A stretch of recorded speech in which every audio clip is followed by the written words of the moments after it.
Assalamualaikum warahmatullahi wabarakatuh. A'udzu billahi minasyaitonir rajim. Alhamdulillahi rabbil alamin. Wassalatu wassalamu ala asyrafil anbiya'i wal mursalin wa ala alihi wa sahbihi ajma'in. Allahumma anfa'na bima 'allamtana wa 'allimna ma yanfa'una wa zidna 'ilma. Subhanaka la 'ilma lana illa ma 'allamtana. Innaka antal alimul hakim. Allahumma amin. Alhamdulillah, syukrunillah. Kita masih dapat bersama-sama bagi meneruskan kuliah tadabbur surah. Itulah surah Al-Mulk, surah 67. Berdasarkan kepada buku Kerajaan Allah. Tuan-tuan perempuan yang memiliki buku, kuliah kita hari ini berada pada halaman 158.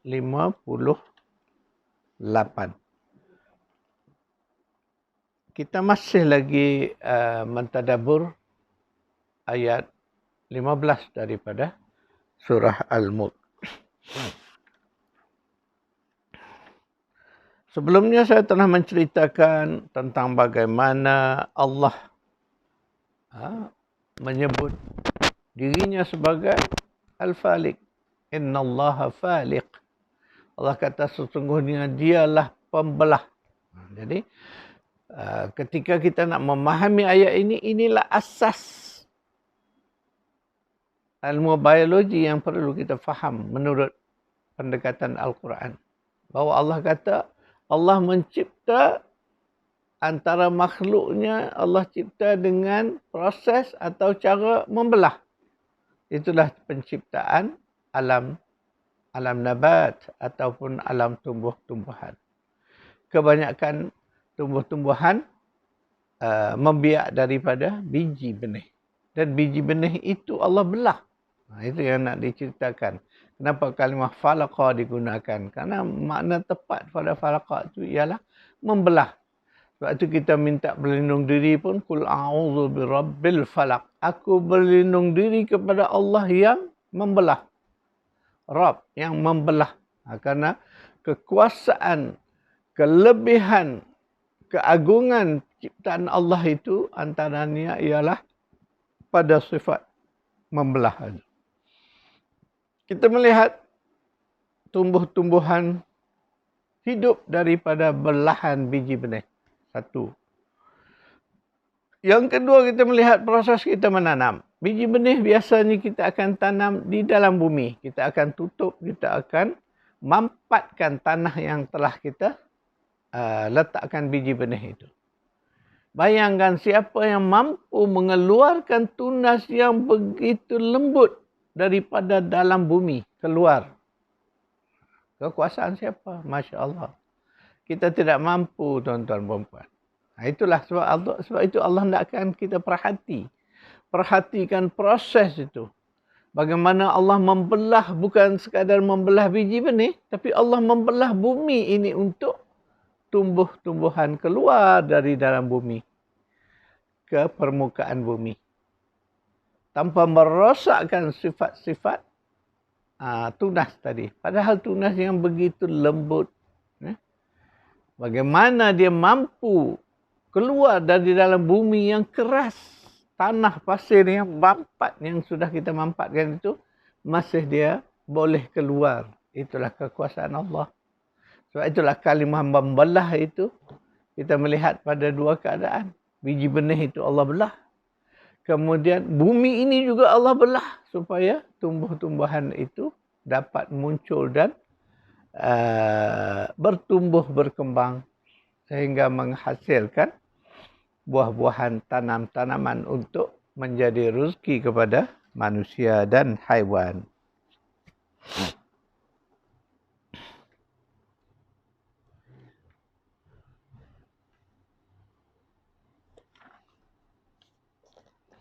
A'udzu billahi minasyaitonir rajim.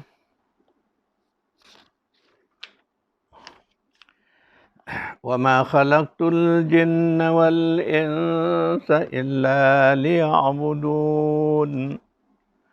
Tidaklah Aku menciptakan jin dan manusia melainkan supaya mereka mengabdikan diri mereka kepadaku.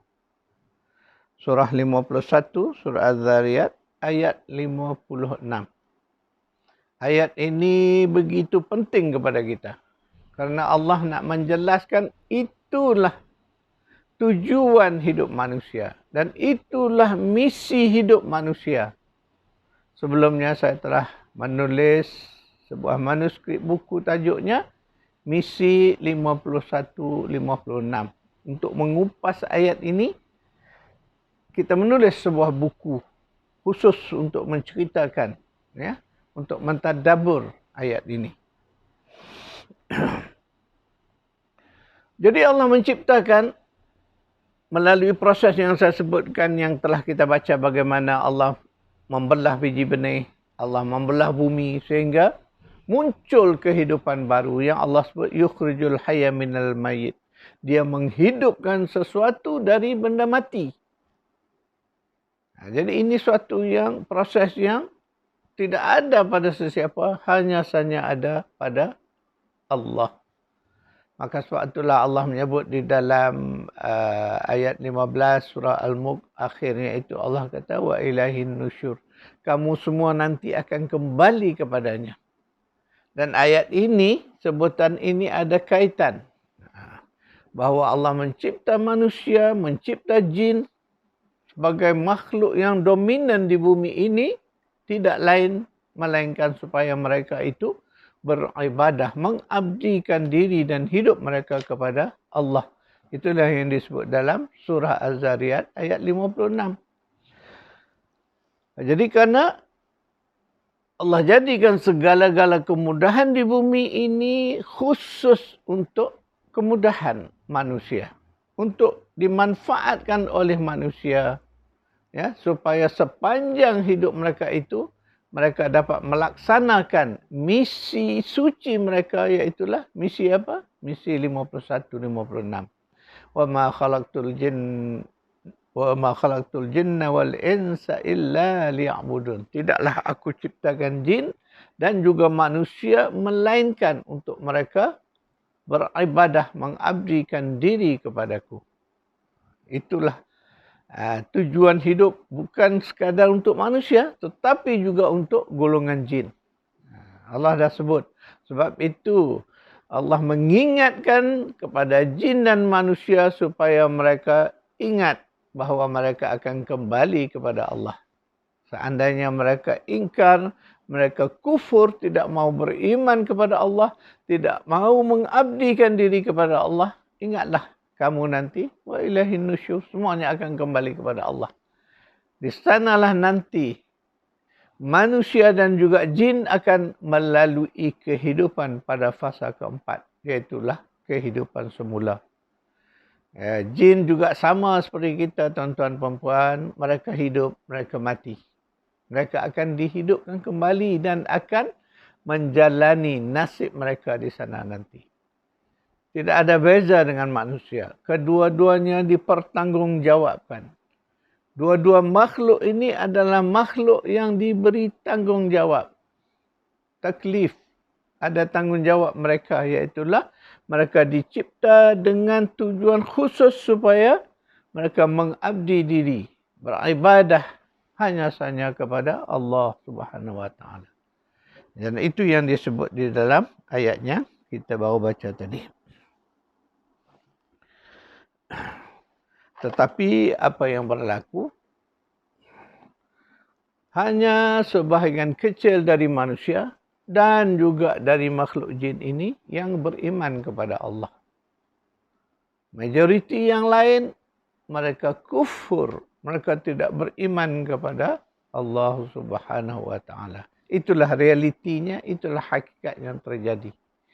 Jadi apapun, Allah sudah mengutuskan para rasul sejak awal hinggalah kepada Nabi kita Muhammad sallallahu alaihi wasallam sebagai rasul terakhir untuk menyelamatkan manusia dan juga menyelamatkan jin daripada seksa Allah. Jadi Nabi sallallahu alaihi wasallam telah membawa misi, ya, Misi Islam itu untuk seluruh alam. Sebab itu disebut bahawa perutusan Nabi sallallahu alaihi wasallam menjadi rahmatan lil alamin, bagi seluruh alam. Mana termasuk manusia dan alam seluruhnya. Manusia, jin dan juga makhluk yang lain. Jadi sebab itu tidak ada yang akan terlepas daripada tanggungjawab ini, khususnya bagi manusia dan juga jin. Ingat bahawa Allah tak menciptakan jin dan manusia melainkan untuk mereka mengabdikan diri beribadah kepada Allah. Berbalik kepada tadabbur ayat 15, Allah minta kita berjalan ke setiap penjuru bumi ini supaya kita dapat melihat, memerhati, membuka mata dan mata hati, melihat kepelbagaian ragam manusia di seluruh pelosok bumi ini. Dan Allah mengingatkan bahawa manusia sahaja Allah ciptakan di dalam kepelbagaian bentuk. Sebab itu di dalam surah Rum, surah 30, Allah menyebut, A'udzubillahi minasyaitonirrajim. Wa min ayatihi khalqus samawati wal ard wa ikhtilafi alsinatikum.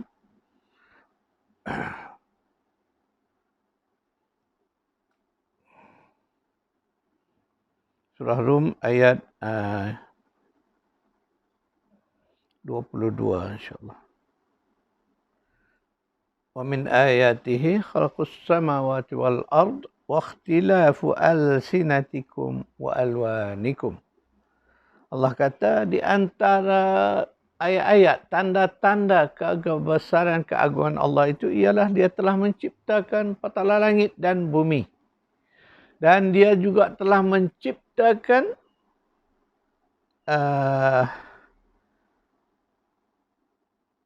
manusia itu di dalam pelbagai bentuk, maknanya bahasa pertuturan, ya, dan juga warna kulit. Itu ayat yang khusus Allah menciptakan bahawa manusia itu dicipta di dalam kepelbagaian bahasa. Manusia menuturkan pelbagai bahasa. Di seluruh dunia ini kalau nak dikumpulkan entah berapa ribu jenis bahasa yang dituturkan oleh manusia, tidak sama. Dan begitu juga dengan warna kulit.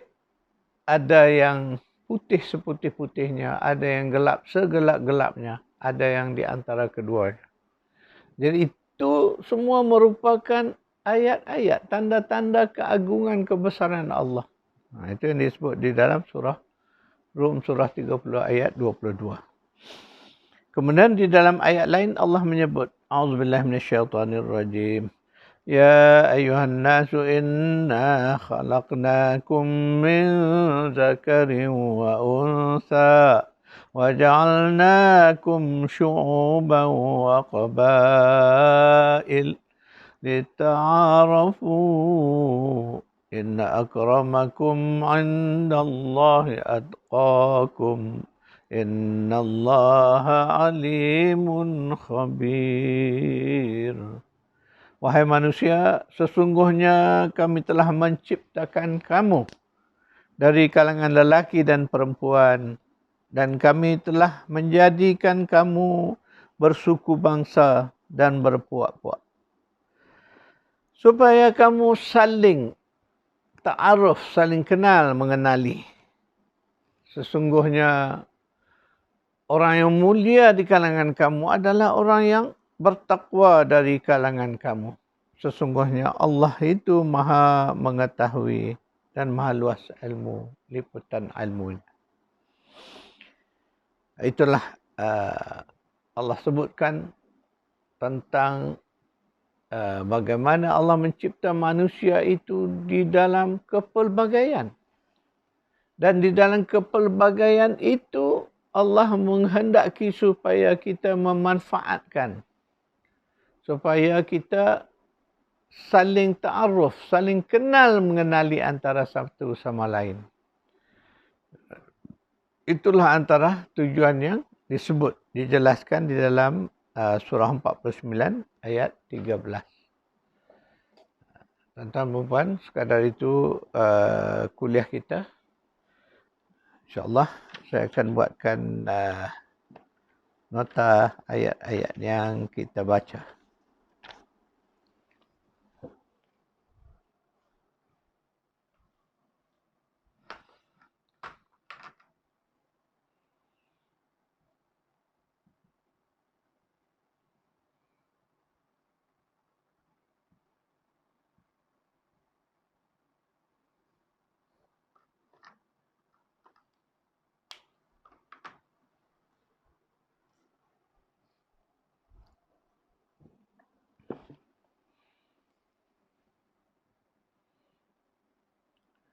Sekadar itu kuliah kita, insyaAllah kita akan bertemu lagi pada kuliah yang akan datang.